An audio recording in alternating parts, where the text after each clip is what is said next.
All right. Hey there everyone, Hitesh here and welcome to another video or another part of the video in case you're watching in sequence. And it's a NextJS complete full stack course that you're watching on YouTube, of course. So in this video, I'll walk you through with the next step. Now this video is almost a part 2, so in case you haven't watched the part 1, go try that, or in case you are jumping directly on this portion, please don't. It's not a good idea. So we have seen that how we can handle the front-end part a little bit more like a file structure. We haven't learned how we can make a web request from the front end to our backend because our backend was not ready. In this particular section, we are going to learn that how we can create models which can talk to a database. We have already configured our database. We have already injected our environment variables, learned that how we can have a database connection file which needs to be called in every single API call because edge functions which actually run, so they don't have a constant database connection. In this, we'll start by creating a simple model, and that model will be a structure of our database, and there's a lot of ways how you can design it. I'll walk you through with some of the quirky things and interesting things about it. You'll definitely enjoy that part. And then we'll directly jump into the sign up portion so that we can write a simple APIs which can, or basically controllers for API, which can do the logical part, take all the data and send it to the database. That's our first goal. Then we'll figure out what to do next up. So that is how we'll be going. Now let me take you on my screen first. So this is our screen. That's where we have been enjoying. So notice here the models is right now totally empty. We have almost nothing in our model. So it's a good idea, good time to create a new file into it. And feel free to call it whatever you like. And why is it not listening to me? Why is it not listening to me? So just give me a second. Probably my keyboard is not working. Yeah, should be working now. Yep. And we'll be calling it as user model. M should be capital or not. I'll keep it capital. User model dot. Again, this would be a simple JS. You can make it TS as well. I'll make it JS. User model.js because there's nothing too much sensitive going into this one. First question, who can talk to my database? Obviously Mongoose. So go ahead and import Mongoose. That will be coming up from Mongoose. Now, how do we create it? Simple const, let's call this one as user schema. And that is going to be simply new mongoose.schema. And there we go. Basic, just like this. Now, before we go ahead and work about rest of the things, let me tell you something really interesting. Now, there is a special way of how you export your models from a Mongoose in case of NextJS, because there are chances that the model might already be created in the database. So in most of the cases, in the Express and all that, the model file doesn't run again and again automatically. But here we need to actually import this file quite a lot of time, and we need to take care of the cases. If it is already created, then use that. If it is not created, just create that. So there's a lot of ways how we do that. One of the way common user build syntax is just go ahead and take a user and simply go ahead and say mongoose.models and then create this users, because remember in the MongoDB, even if you call this in the Mongoose or the model file as user with a capital U, everything is lowercase and is pluralized. That's a MongoDB thing. It does it for everything. So that is the first thing. If it is already created, use that. Otherwise, we're going to create our own model. So we're going to go ahead and say mongoose dot model model, and then we'll be creating. This is going to be a simple model which takes 2 parameters. What do you want to call it in the database and how does it look? Now, usually you'll see that something look like this. And again, that's totally fine. And you can go ahead and call it like this as well. There is absolutely no problem in that case. Why is it giving it like that? There we go. Why is it bothering me this much? There we go. Or if you wish, you can go ahead and call it as lowercase users. That is also totally fine. Anyhow, end of the day, it is going to get created as users, lowercase. And once you're done with this, then you can go ahead and export it as a default. So export default user. That's what I prefer, that whenever I'm taking this user, I always call it as uppercase because it has a lot of superpower. It's not any ordinary variable. It's coming up from Mongoose. So .save method, find one. There's a lot of features that comes up as a built-in. Now, apart from this, I'll not talk too much about the Mongoose superpower because Mongoose definitely itself deserves a course, but I'll just go with the basics. For example, I'll just go ahead and say, hey, I'll be having a username and that will be of type string. And we're going to go ahead and require it true and provide a customized message of, hey, And we'll also keep this username as unique. So that will be nice and easy. We probably can have a trim, but I'm not interested in that. Already too much. And then we'll be having email. We'll be having a type of string and required true. Please provide an email. And let's keep emails as unique as well. That is it. This much is already more than enough.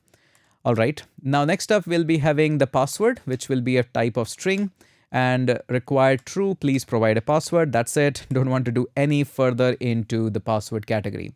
Now, apart from this, you'll see that in these kinds of model, there are common fields which are there. For example, usually I go with the role because I bring my roles from an enum file, constant file from where I can bring the enums like is admin, manager, student, teacher. There's a lot of roles with that. In this case, I'll drill it a little bit down so that it doesn't create that much of confusion. Although in production grade application, I usually keep it as a role. But I'm going to go ahead and use this one here. First of all, is verified. So is the user verified? By default, no, it is not. Type Boolean, of course. Default is false. So my user is by default not verified. I will send him an email in which he'll click a link. And once he click the link, then only he'll get verified. Similarly, as I was talking about the role, I'll just go ahead and call this one as is admin. And is admin will be like type Boolean. Default will be false. And probably that's it. Now again, as I mentioned, I usually don't go with the is admin. I usually go with the role because that's a better approach. But again, we'll not go about the better approach or data modeling in this case. That's very basic. Now comes up the interesting part. Now, what a lot of people does is they try to keep their tokens as a separate model itself. I don't do that usually. I try to keep them all separate because I think somehow that they are part of user itself, and MongoDB is a document database. So I think this is a better approach. Again, I could be wrong, you could be right. So there's a lot of debate about it. So the way how I do it is I keep a couple of string like forgot password token. And this forgot password token is usually a type of string. And I keep on updating the values. Now, along with the forgot password, I keep the forgot password token expiry. So forgot password token expire. Nah, not happy with expire. I go with expiry, which is a type of date. Similar to that, I do have a verify token as well. No suggestions. Please give me a suggestion. Nah. Verify token, that is also a type of string, and similar to that, verify token expiry. Now, how does these token works? There is a lot of mechanics into that, and I would love to share this, but this is the whole. Our model is now complete. Now, let me take you back on our Excali draw and show you that how actually the token part and everything works. So for this, we need to understand what are the three parts of our application. So the three part of our application, the first one is the user, wherever, or it would be better to write browser, or I'll just write user/browser. So whatever makes sense to you. So this is our user and browser. So this is first part of it. The second part of the application is our controllers, or you can say our APIs. I think API would be a greater name, but obviously I would love to call it as controller, but I think in this case, API is also fine. And the third part is actually our database, where all of these things are stored. So if I go back, all this data about is admin, forgot password token, and all these things are actually kept up there. Now, how does this forgot password token or verify token works? That is also a very interesting use case. So I'll just walk you through. So this thing known as your verify token, this is nothing. It's just a field which holds some string values. Now, obviously, these string values are encrypted. That's why we brought in the bcrypt.js, and we love to store the complex things. The way how it works is, in your API call, if somebody makes a call to your, let's just say, user/verify. So you simply generate this verify token, and this verify token is going to be a long gibberish string, something like this. This is how it usually goes. So this is, let's just say, a long gibberish thing. Now, this is generated by API. Now, there are two portions of it. Now, this only alone is not generated. This thing is actually one portion of it is updated into the user's database. Now, this model has something inside this. Right now it is empty, but as soon as somebody hits that API call, that long generated string is actually copied and is saved into database of that users. Now, one portion of this is actually sent to the user as well. All right. Now, API doesn't keep anything. It's just a business logic. It doesn't have the capability to save anything. It just simply goes ahead and send one copy to the database, one copy to the user. Now what next? Now what next is, once somebody actually verifies that, this token actually comes back to you. Now how it comes back, that's we'll study in this lecture. But this might come up into a URL. You can extract it from a URL. We know how to do it. It might come up into a request body as well. That's okay. We can also handle that part. But the whole idea is this token actually comes back to you. Now, once this token comes back to you, in the database, we have to find that where this token is. Just like we can find a user based on email, just like we can find a user based on ID, we can also find the user based on this token. Yep, we can do that. Now, once that particular user is actually being found, and let's just say you have found this and there is this user, now this user information comes to your API based on this token. Now, once this is actually being done, you actually invoke the API logics and simply go ahead and certain fields into it. For example, we are talking about verify. You go ahead and update verify as true. So now this is a verified user. So this is how the basic logic of how verification works. Somebody clicked on it, you know the request is coming up from that token. Now, apart from this, you might have noticed that I also keep the verify expiry as well, because I want to give the user only a certain time duration when this verification can happen. I don't want it the verification that I send an email today, it happens 30 days after that, so I'll definitely don't want that. That's why I keep that expiration. I always bring back the user only basis on that the token should match and the time should be certain limit, in under certain limit. So I'll walk you through with that as well. So this is the base case of it. Now with a similar way, your forgot password token also work. I'll walk you through with that scenario as well because I can understand this can be complex. So I'll again reiterate that part. It will be a revision as well. So I'll just go ahead and remove this, and we'll just get back to this one. All right. So what happens in this forgot password token? We can now remove this part. Okay, so we have a forgot password token. Again, what is a forgot password token? Nothing. It's just an encrypted long string, a hashed value. That's it. So this hashed value looks something like this. This can be something like this with few numbers, really long string, something like that. And what's the job of the API? Is to send the copies. Simply, it takes one copy, send it to the database. I'm going out. There we go. And this one copy is sent to the user browser. It doesn't keep anything for itself. It just removes it. API cannot hold it. So now user has this token of forgot password, and the DB also has this token of the forgot password. Again, this is sent to the user or the browser, or you can say to the email. That is also a good word to have here. So now this is being sent to the email. Now what next? Obviously, we have to search it. So now this token will come to you from the user side. So user will hit a route, maybe forgot password, whatever the route is. It will give you that particular long token. Again, I repeat this, token might come up into the URL, in the request body, doesn't really matter. In this case, we are talking about this forgot password. So obviously, with forgot password, I need this token, and I also need what is the password that you want to update so that I can add this into my field with my logic. So that is there. The logic is same for verify and the forgot password. Now what I have to do next? I have to take this long string and I have to search it here in the database. Just like I can search for email, I can also search with the token. And this will return you an user, entire user who is having this token. When this user actually comes to the API is perfectly capable after matching the token and the expiry that, hey, the token is valid, the expiry is also valid. Then it simply go ahead and update one field. So I can simply go ahead and say, hey, update user.password, that gets a new value. Whatever the new encrypted value, user has given you a value, you encrypt that and you update that.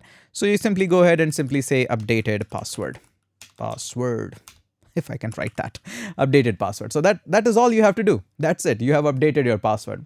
So this is behind the scene logic of how the verify password works, how the forgot password work, or any other token based mechanism that you are used to. This is how all of them works. Quite a lot of theory, isn't it? Yeah, but I hope that you are enjoying this. I hope that I'm able to explain this so much basics to you and you are enjoying that. All right, so now that my models are all done, now it's time to open another file. My models are there. My database connection is there. Notice here the database connection, I can just call this connect and connect to any time with the database. Now what's interesting is go into the app, and inside the API, we have users, and inside that we have the sign up and we have this route. Now this route is actually empty right now in this case. But you might be wondering, can I create only just one file in the sign up? Yep, there's no other file you can create. And this might be bringing to your question, another question, so I'll bring this up. There are a lot of notes here. That I also handle a lot of things. So for example, if it is /API/users/signup, if this is the case, then I have a lot of things that I handle here. For example, on the same route, how do I handle the GET request or the POST request or the PUT request or the delete request? So how do I handle all of these cases? Now, there is a nice way of how you handle this. The standardization of the APIs, I'll not talk about too much of the standardization of API, that again requires a separate course in itself. But the ideal is that you handle all these things via the request method. A lot of time when we actually teach the tutorial, it's okay. Then we go ahead and simply ask them to simply create routes with the different controllers. Like for example, create user, or maybe something like we ask to create update user. But the whole idea is this is not a standardization approach. It's okay for tutorial part. There is no harm in that. But if I go ahead and say simply user, then if it is a GET request, I should be getting a user. If it is a POST request, I should be adding a user. If it is a PUT request, I should be updating a user. Delete request, then I should be deleting a user. So this is a standardized approach. And this exactly is being followed in the Next.js as well. A lot of behind the scene details. So all we got to do is simply write the functions for the POST method, GET method, and all of that. Now, the syntax is a little bit. You have to first get it and understand it. Once you get one syntax, all of them are exactly same.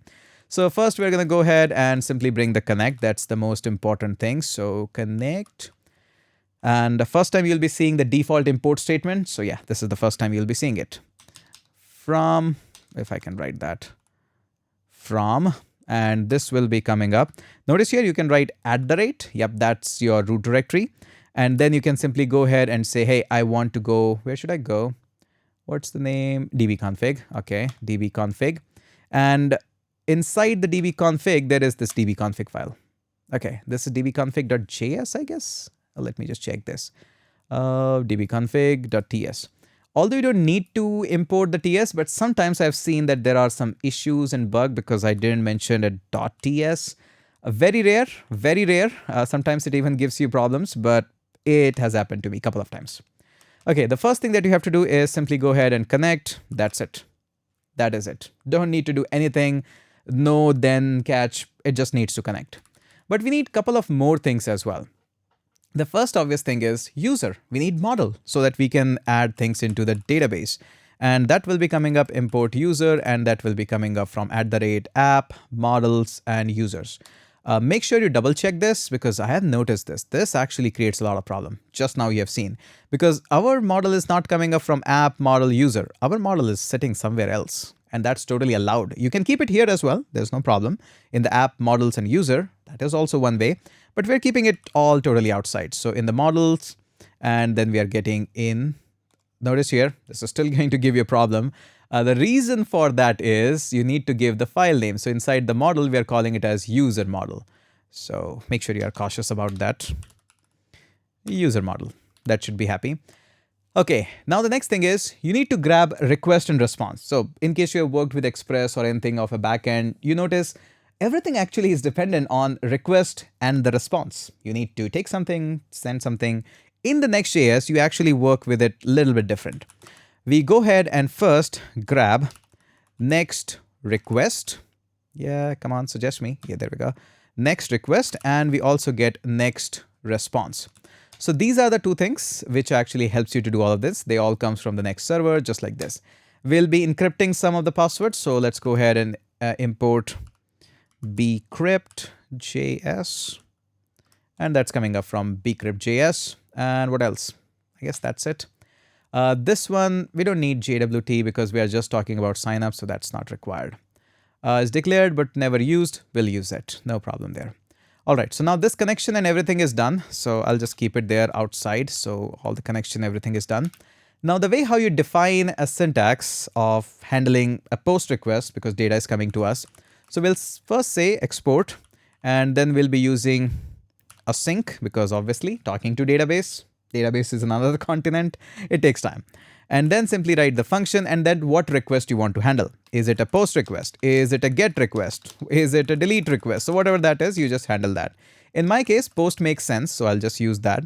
Then you simply go ahead and say that, hey, I will be handling a request. You can handle both request and response, but there is no need of handling everything here in the first parameter. You can just say I'll handle the request and then say, hey, I'll get the next request just like this. And there we go. That's it. That is how you handle. And if you want more things to be handled, just create another function, which is post, which is get. You get the idea. You get the idea. Now in here, the simplest part is to handle the try catch via the try catch. So I'll just go ahead and have the try catch. And the error is going to be of type error, type any, by the way. Not an ideal case of handling everything with any. Now how we're going to return a response, that's also super easy. You simply go ahead and say next response.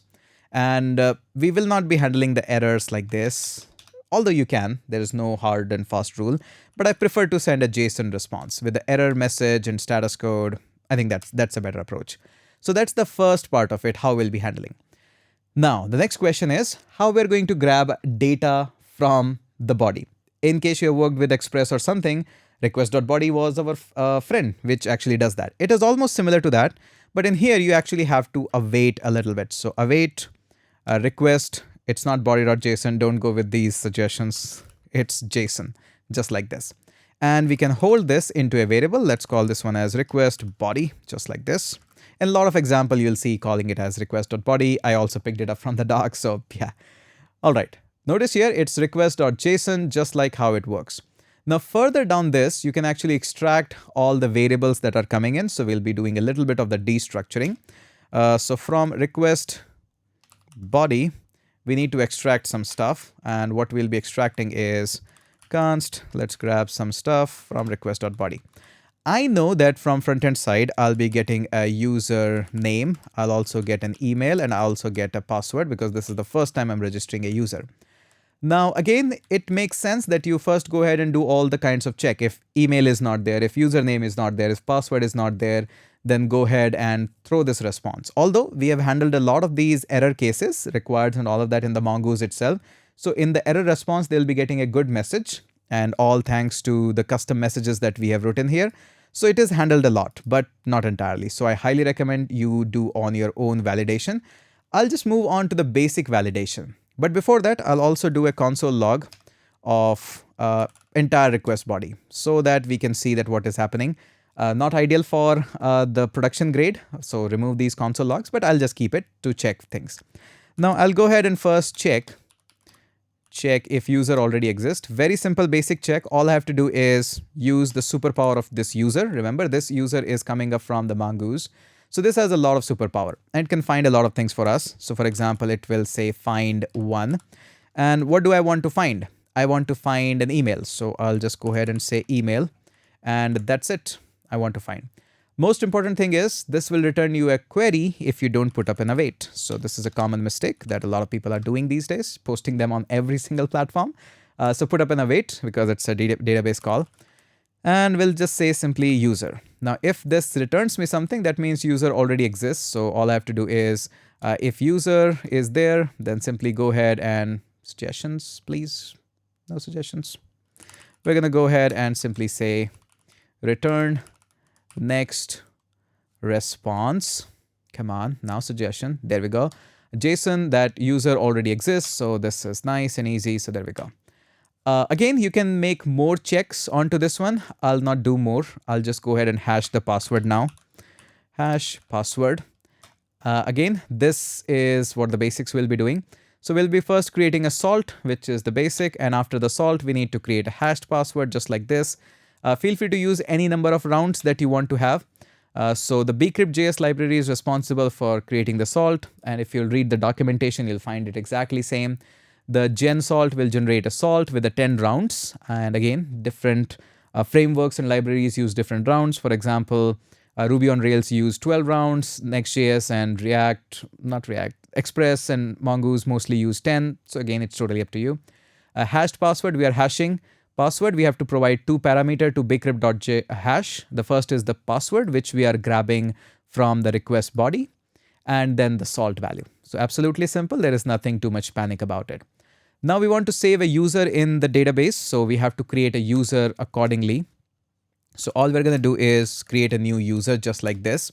This will have a username, this will have an email, and this will have a password, but not the password that we're getting from request body, but the password that we have encrypted, the hashed password. So we'll be going like this. So we'll be saying, hey, let's just go ahead and go like that.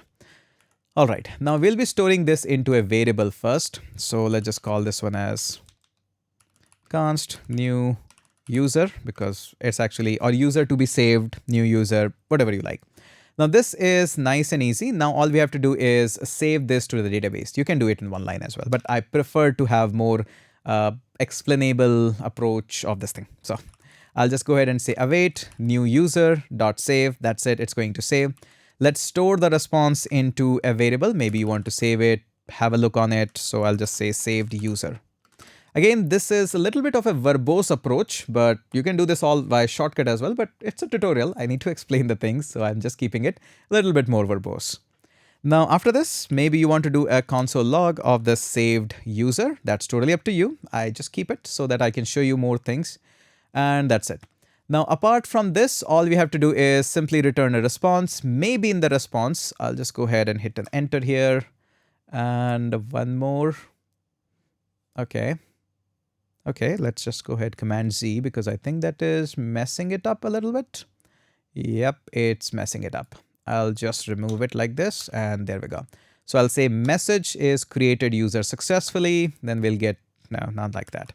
Success is true, and maybe I want to throw in the saved user. Totally up to you how you want to deal it with this. I just want to go like this. All right, so this is my approach of saving the user. And as you saw, that it's not really that difficult. Now we understand how this is going to be all taken care in the database, and absolutely. But one thing that is still missing is we are not able to send any data to the page. We have to actually work on this page as well, because it's right now not going to be doing anything at all. So let's go ahead and take care of this. So right now, this is the basic page that we designed a moment ago. Now, a couple of variables that needs to come. Once the user will be signed up, I need to push it to the login page. For this, I will be using a router.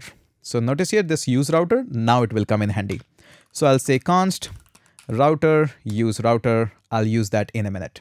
I've already created my state so that I can actually go ahead and use it. But I'll be creating a couple of more states, which will be helpful. Okay, but again, you can optimize this a lot more, and a whole lot of things can go on. So I'll just go ahead and create one more, which will be button disabled. So there we go. I'll keep it by default as false. Button will not be disabled. I'll not do much here. I'll just change the name of the button on our front end. So if you remember on the localhost, we have the signup. Hopefully my server is not running, I guess. Yeah, it's not running. I just pushed the code on the git. That's it. So by default, it will be saying just sign up. So I'll be changing the text only based on whether the button is disabled or not. So I'll not do too much, but you can go all fancy with it. So that's all the basics we'll be doing. All right, now coming up onto the part that how the things are going to work. Now this button state is all just a fun that we are doing to understand a little bit more about the React use states and all of that. Now this button will be changed on, like usually how you want to utilize is button disabled. So this will act some classes on the button, so nobody is able to press it. But as soon as the button disabled is gone, that means somebody can press it. One ideal case is when there is some values in our field. So one hook that you can use for this is use effect. So what is going to happen in the use effect if there is a user, I'll just first enter end it. So there we go. It is dependent on this user. So this is a dependency array that how often should I run this use effect? And I'm able to do all of this because I have actually enabled use client. And I'm doing this just to show you that I can do it. So this is all dependent on this user. As soon as something changes in that will run this use effect or whatever the code you write inside this use effect callback. So I'll just go ahead and write the very basic of it. So I'll just go ahead and say if user dot email. So there are a lot of fields into it. Email, and I'll just check the length of it. If the length is greater than 0, and wow, suggestions, I love that. Then I'll check the user.password length is greater than 0 and the username length is greater than 0. Then I'll set the button as disabled as false, because if the length is greater than 0, the set button should be default to false. Let me just check that quickly. All right. And in other cases, it should be enabled. Yeah, because it is set button disabled. If it is true, the button is disabled. Get it. Sometimes you need to evaluate yourself as well. All right. So set button disabled to true in other cases. All right. So there we go. We can run this. And again, this use effect is not available. So I need to go to React and say, hey, we will be bringing use effect. And there we go. Now we can do it. And based on this, we can check out some fun stuff here as well. So I'll just go ahead and change up the text here, sign up here. And I'll just cut this out and inject my variables. And based on button disabled, I'll check that if there is a button disabled, then I'm going to go ahead and do something. Otherwise, I'll do something else. So if disabled button is true, that means button is disabled. So I'll just say no sign up. And if the button disabled is false, that means button is enabled. That means this time I can do sign up. So there we go. Just really basic. So we can go ahead and save this. Let's try to run the server. It's been a while. So npm run dev. And let's see how many crashes we are going to see. Always expecting the crashes. All right, looks good, decent. All right, so yeah, it takes some time. Okay, so we'll do a sign up. And there we go. So it says no sign up. All right, that's good. Because right now there is no value. So if I go ahead and say A, oh man. The reason why you are not able to see it is because there's a text color. So in all of this, come on, I have to do this for all of them. Yeah. Okay, no other option. We'll just go ahead and say text dash black. There we go. We have to do this for everyone. Text dash black. One more. Not that much of a big problem. Text dash black. There we go. So as soon as I save this, there we go. Now I can see A and no sign up still. Then I go ahead and A, and then I go ahead and A, and it changes to sign up. Now I can sign up. Definitely, I'm not checking much of these fields, neither on the backend side or front-end side, that what should be the minimum length of password. We can do a lot of validation, but this video is a little bit beyond the validations. All right, so this is the basic that we have gone through with it. Now let's learn that how we can actually utilize the sign up method, because we haven't talked about it. We have this Axios giving us red squiggly line, but we haven't worked on that. All right, the basic and the most easiest way is first have the try catch, handle the catch part. And that's the basic. Sometimes people actually get this on loading as well. Maybe you want to show some loading. Let's go ahead and do this loading as well. Let's go ahead and have a loading text as well. So const, and we'll have a loading, set loading. By default, it's false. So based on this, we can actually render some variable as well. Maybe in place of sign up, we'll just go ahead and cut this out, inject a variable again, and we'll just check for loading. If loading is true, we'll do something. Otherwise, we'll do something. So we can just go ahead and say sign up. And in this, we can say processing. You can have better spinners and loaders, but my goal is not to have you bogged down with 1,000 different libraries, but to show you more about Next.js. We can see this is processing right now because loading is true somehow. Loading. All right, why this is loading? Okay, let's check. If loading is true, oh, my bad. If loading is true, this should be processing. Processing. And if it is not true, that means loading is not happening. That means user can sign up. All right. So at least this also gives us a check that you can flip the switch. All right, good enough. So let's go back here in the try catch, and let's also add a finally here. You rarely see the implementation of finally, but in this case, finally makes sense because no matter what happens, loading needs to go away. This is the common syntax. Now, as soon as you go, first let's handle the catch part because it's easy. And in case you remember, I actually asked you to do something. We'll actually handle that part as well. So if you remember, I asked you to have this React hot toast. This is your assignment. You have to take care of how this library actually works. So the way how it works is you simply go ahead and say toast and then error, and you can just give it an error message. That's how basically it works. Now in here, it says, hey, I have no guarantee that error will have a message. So I'll just go ahead and write an any here so that it gets away the errors. But also I'll love to get a console log because I know I have not perfectly implemented React Hot Toast. It's assignment for you, but just for the sake of. So in this case, we'll just go ahead and say sign up failed, and we'll also get the error dot message in the logs.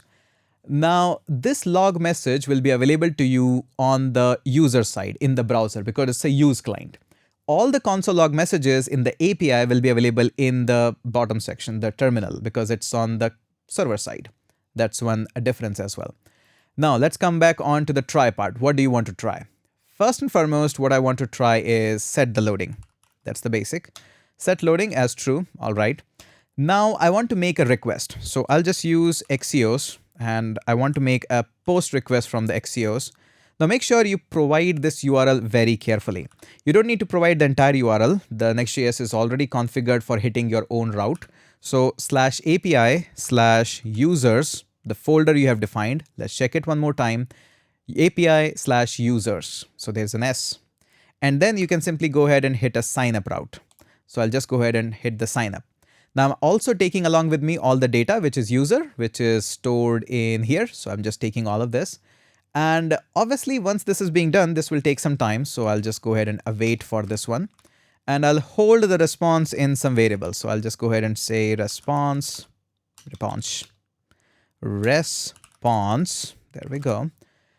All right, so this looks okay. Now, I also want to see that what kind of response is coming up. So it would be properly better for me if I go ahead and say sign up success, and I just go ahead and say response.data, I should be getting a response.data.message as well, but let's just say I want to get a response data only.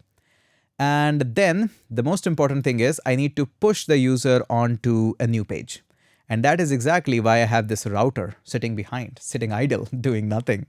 So I'll just go ahead and say, hey, router, just go ahead and push the user to /login. Makes sense.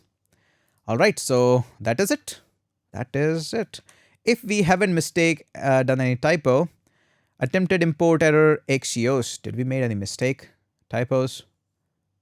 And why is it having an issue? Because it shouldn't be like that.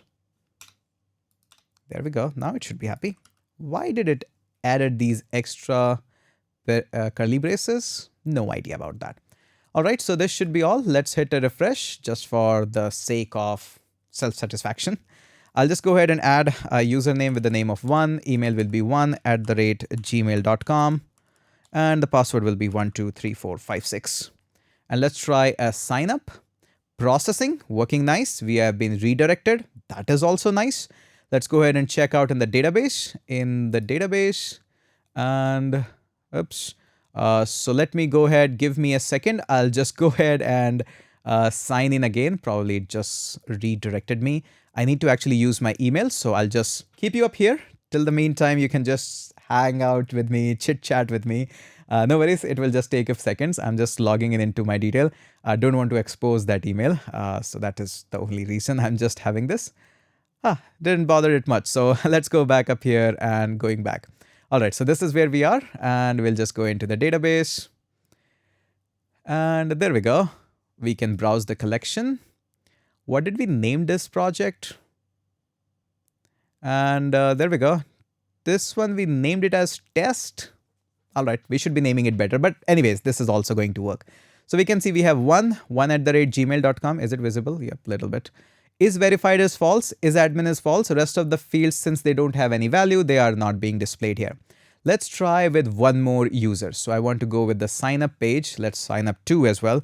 2, this will be 2@gmail.com. At least we need 2 users. 123456. Nice, very secure password.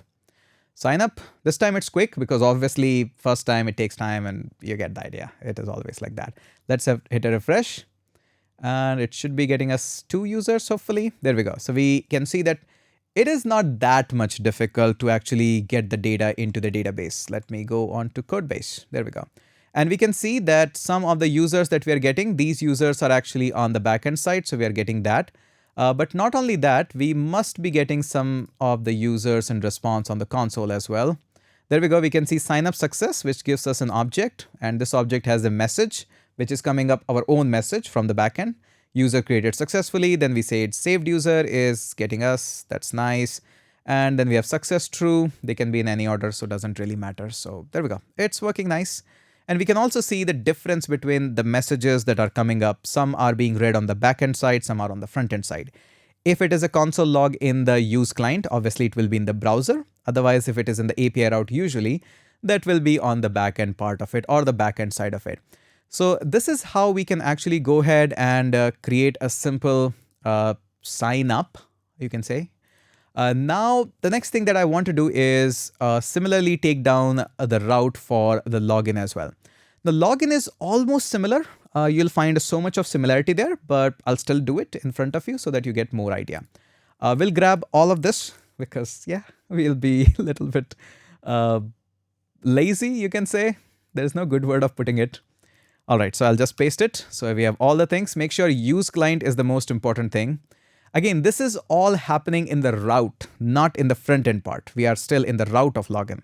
So the first thing we have to do is connect with the database. Every single time you have to connect, I have spent a little bit good amount of time in debugging when all I was doing is missing this connect. All right, so connect, who said to bring it to you from HTTP 2?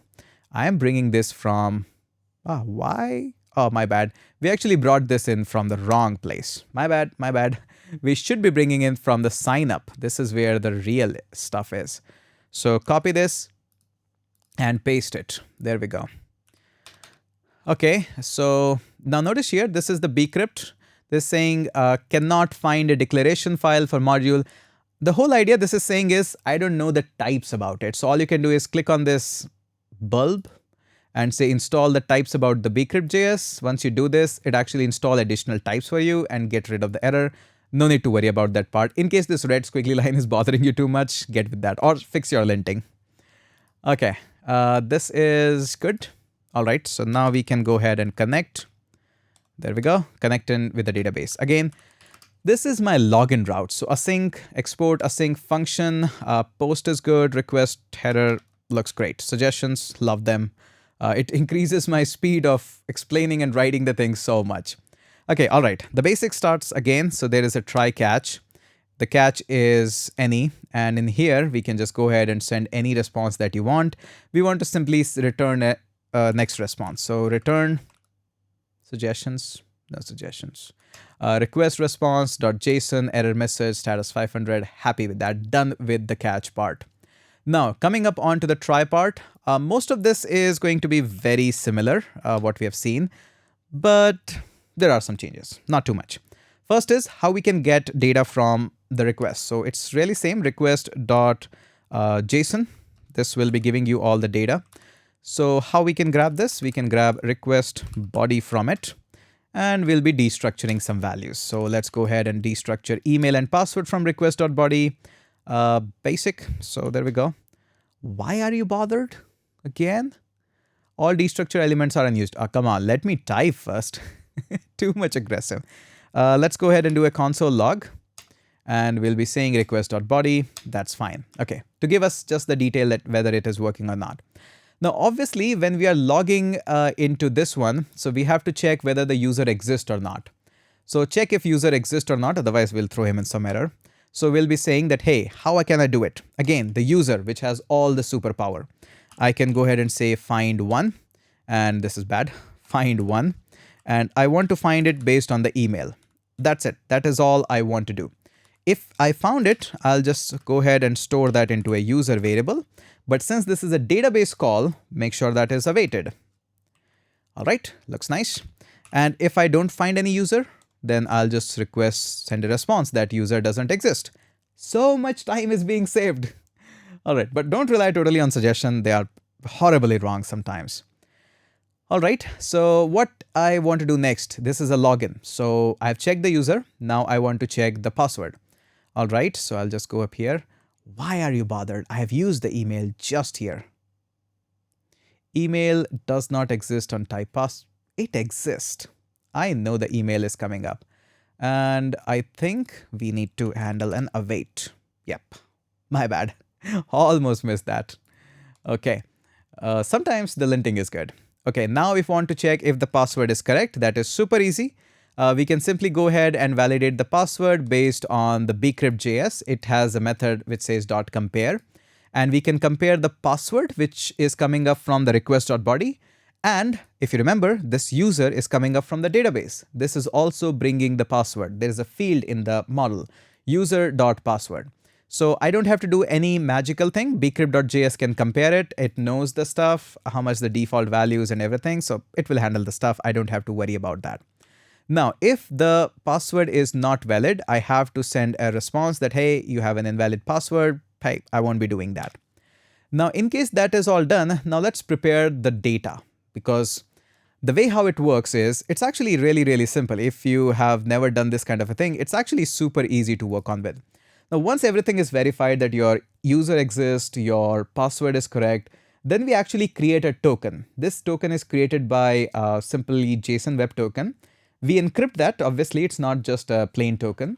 And we send this token into user's cookies, not in the user local storage because he can manipulate the token there, but we can send the secure cookie to the user, and then later on, whenever we wish, we can access those cookies as well. So it helps as a bridger to verify whenever the user we want to verify. It just has the ID of the user. But it can have a lot of payload into that. You can send user ID, email, admin type, whatever you wish. You can send all this data as a payload to that. That's exactly what we'll be doing next. All right, so moving up here, first of all, what we're going to do is create this token data. So I'll just go ahead and say create token data. Now, how we are going to do this is we'll be first having this ID. And one more important thing, whenever you look into this, notice this, every single time a user is created, it's with underscore ID. That's what the ID is there. So this is what exactly I'm bringing in. Although every single detail you can bring in from with this ID again, you just have to type in this find one. That's it. Based on ID, you can find anything. But it is no harm that if you want to send extra things like username, or maybe you want to send his email, I'll just send this much. But you can definitely send a lot more than this. Now, once you have done this, then obviously it's time to simply go ahead and create the token and send this token as well. So first and foremost, this is token data only. We haven't created the token. Now we are going to go ahead and create the token. The token, this is how it is created. All we have to do, again, notice here there's a problem. Why? Because suggestions, don't always rely on them. You have to actually import this. So I have to say import JWT, and that's going to come up from JSON web token. Again, could not find the declaration. So I'll just click here. Where's the bulb? Here it is. And install all the types. Don't want to see the red squiggly lines. Okay, so all it does is obviously the process.env JWT secret key. That's not my key. My data is actually stored. I have actually created a sample file for you so that I don't have to peek it again and again. Where it is, somewhere here, sample.env. So Hitesh, subscribe. Yep, you should do that. My token secret is here. So I'll just copy this. Go back here. This is not this is how it works. But still, it will give you some of the issues that, hey, what is this and all of that. I'm 100% sure that this is coming in. So I'll just put an exclamation that, hey, I know this is coming in. So all you have to do is, this takes some time to create the token. So make sure there is an await here. JWT has a method of .sign to create signed token. It takes the token data. This is all the data that we have. You can directly inject an object here. There is no problem. And then process.env that tokens.secret. How long you want it to stay there? Expire in 1 hour? I'll not do 1 hour. I'll stay for 1 day at least. Totally up to you how you want to do that. Now, all we have to do is token is created, but this token is not yet set into the user's cookie. The way how we do it, first, there are a couple of steps involved, is we have to create a next response. So we'll be just going ahead and say, hey, we want to have a response. We are not sending this response yet. We are just creating it. And the way how we create it is simply next response, and it will be .json. There we go. Have an object like this. There we go. And in here, we'll say message is login successful. That's a nice message. And success true. I think that is enough. But now the great advantage of this is if you have this response right now is a type of next response, which can actually go ahead and access your cookies, not the user's cookie. So I'll just go ahead and say, hey, response. Did I mistyped it? No, response. Come on, too many suggestions. Response.cookies. There is a S here. Don't go with the suggestion. Bad suggestion here. Response.cookies, and you can set the cookies. Similarly, you can also get the cookies. So I'll just use a set here. And for this, I'll be using token, HTTP only. Yeah, that's fine. I would love to have it onto a separate line. I think that will make sense for me at least. There we go. We don't need to set even the path. That is obviously cookies. Yeah, escape that, don't need that. All right, so this is what we have. Now we have response.cookies being set. Now, this response has already sent the cookies and everything. Now you can return the response back. Return response. Now, as you'll be returning the response, it will be doing all the things. It will be sending the message, it will be handling the cookies, all the things are being done. So that is how it is being done. Quite a lot, but I think that's good. Now, just like we did here, we need to now go into the login page, page.tsx. Yep, we haven't actually worked a little bit onto this page. So now we need to do exactly almost same kind of thing that we did in the past. Yeah, basics, just like that. All right, so we'll start. This time we'll do it a little faster because I think we have studied a lot. All right, so first thing, router, because we'll be pushing it to some different page. So const router, use router. There we go, first thing done. We have got the state. We'll be getting the button disabled and the loading as well. So we can copy this. Oh, suggestions, I love that. Don't need to even copy paste that. Loading, there we go.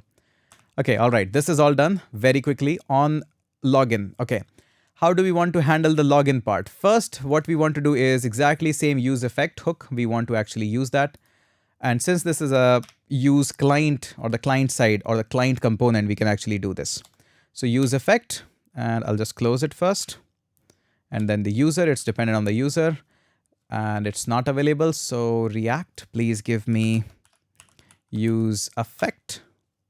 There we go. And in here, we'll be using the exact same logic. So let's just go ahead and use it like this. If user.email, now it's suggesting me nicely.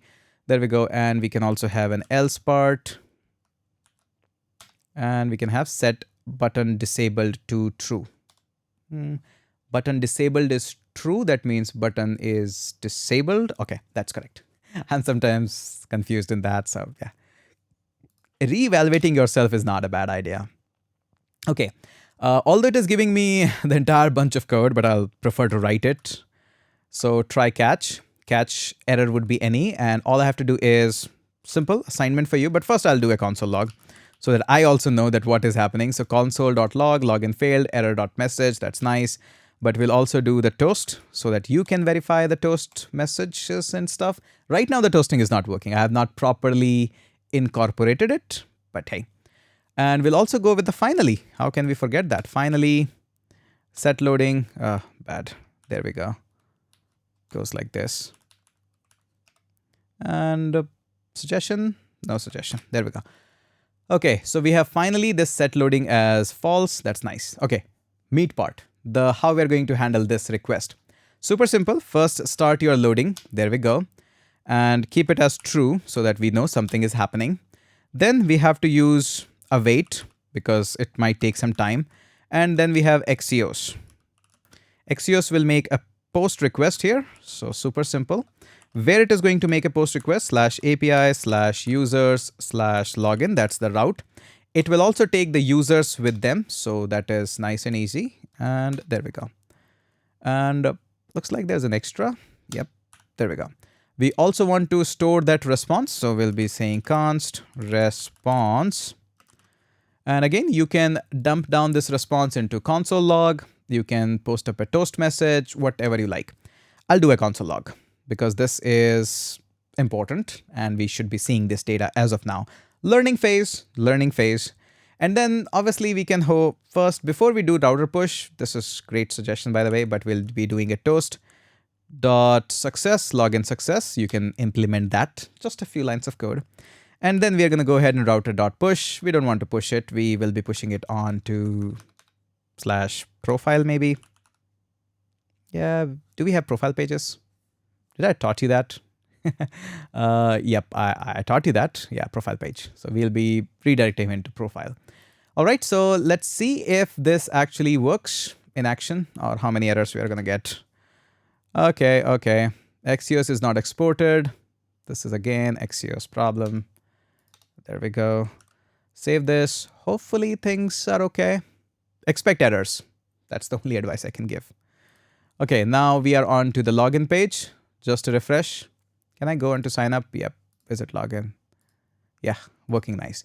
So the email is one. My bad. Email also needs to go ahead and work with this. Nobody is able to see this because of my bad CSS. Text dash black. And the password is also going to have a text dash black. Should be okay. Now also since we are here, let's also change the thing. So login will be based on not like this. We'll be having a loading. So if loading is true, that means processing. Otherwise, we are doing what? We are login. Okay, and button disabled. I'll not do this. You can do this. All right. So I'll just go ahead and say 1@gmail.com and we'll be having 123456, the securest password ever. Let's try login. And no, I don't want to save it. Did we call it even? There we go. On click, login. On click, login. So, all right. So this should be working. Do we have any data? Okay, so we are receiving the data till here. That is nice. But it's not getting redirected. Okay. We should be getting a redirection. Login. Don't want to save this. Let's check out and let's see what are the mistakes that we are doing. Console log. Okay, the server is... Okay, so we are getting a lot of errors. Probably we should be going back onto the code file. There is a lot of... Okay, we need to check out what is going on wrong. API/user/login. That seems to be correct. And since we are receiving the data on the backend side, that means at least this 123456 1@gmail.com. Do we have 1@gmail.com? And the passwords are coming in. Okay, at least we are getting this on the backend side. So now the problem is technically on the backend side. So 2 times we have requested the body and we were able to encrypt that. And we were able to actually get this saved user as well. Okay. Oh, I'm checking onto the sign up route. I should be checking into the login route. I should be in the login route. Did I make a mistake? Okay, so here is this. This is coming up from here. So we are getting this request.body. And now we are getting this. So we should be actually checking this. Token data. We are getting the user. No user. Here we are getting the user. Again, this debugging will take some time. So this is the real world development. That's how it happens. And let's see if the user is actually getting some tokens. So let's see in the application. And here in the localhost, we don't get any token. All right, so this is going to take a little while to debug. So let me go ahead and quickly debug this and we'll tell you what is actually happening here. Welcome to the real world development. This is how it happens. And yes, actually I found the bug. It was nothing. I just forgot to save the file. There was a big white dot. I couldn't see it. And that actually turned out. And notice here, I didn't change anything. I was just logging out a few things to check out whether user exists or not. Not even a single line changed, but yes, I made a couple of requests. Then I realized I need to actually restart the server. That is all. That is all I did. And nothing changed and it works nicely. Now I don't have a logout route yet. We'll do that soon, but this is how we have. I can go into my application now. Just after restarting, I can see there's a token being included up here. And I'm also getting redirected to profile. But there is a problem. There's a lot of problem here. I can still go back to my login route. This shouldn't be happening. And I can directly access these profile, which shouldn't be happening if I'm not logged out. So there's no controlling mechanism right now. Also, there is no logout mechanism right now. Now, I'll obviously push this code. So let's do it right now, in fact. So I'll just go ahead and push all of this. Yep, all of this. And we'll say sign up and login complete. Good. I'll just complete this, commit this, and obviously I'll push it. Why don't you use command line? I don't. It's just easier. It's fun. So I'm just going with that. So what we have done right now and what position we are, that's the most important to evaluate right now. So let's just go ahead and quickly evaluate this. So we are at a position now, our front end is working, our back end is working. We are able to register a user in the database. We have tried that a couple of times. It works. And we are also able to log in a user. There was a small hiccup where I paused for a minute, but again, it was nothing more. I just had to save and restart the server. So once I restarted it, it worked absolutely fine. Also, I'm pushing the code in the GitHub as well so that you can also see and check out what is happening, how is it happening, and all of that. Now, there are a couple of challenges in front of us. First of all, there is no logout button, so we need to design that. We also don't have any kind of a mechanism to stop the user from visiting the profile if they are not authenticated. And if they are authenticated, they have the token, we have no way to stop them and protect the routes that the logged in user should not be seeing the sign up and the login page. He should be seeing just the profile and all of these pages. So we need to find a way, and of course I'm talking about middleware, so we'll be talking about them. So this is all what we will be doing in the upcoming videos. I hope you are enjoying them. I'll take a small pause. It's already like 4 o'clock in the night or in the morning. So I'll record the rest of the videos tomorrow. So just stay tuned, hit that subscribe. I would be super helpful if you drop me a thank note on Twitter or LinkedIn. There's so much effort that is going on in that. So in case you wish, you can do that. Otherwise, it's totally fine. Let's catch up in the next video or after a break and finish up our middleware and remaining of the part. Let's see you in the other side of the video or the next video, whatever that is.